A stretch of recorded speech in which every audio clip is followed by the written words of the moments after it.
Assalamu alaikum warahmatullahi wabarakatuh. Je, waijua dini yako? Jibu haya maswali upate kujua.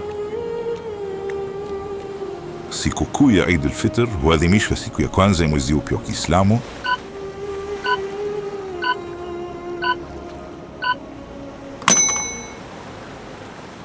Shawwal.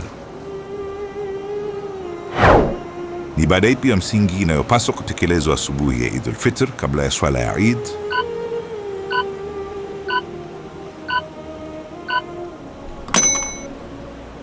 Kutoa zakatul fitr. Zakatul fitr imekusudiwa kusaidia nani hasa?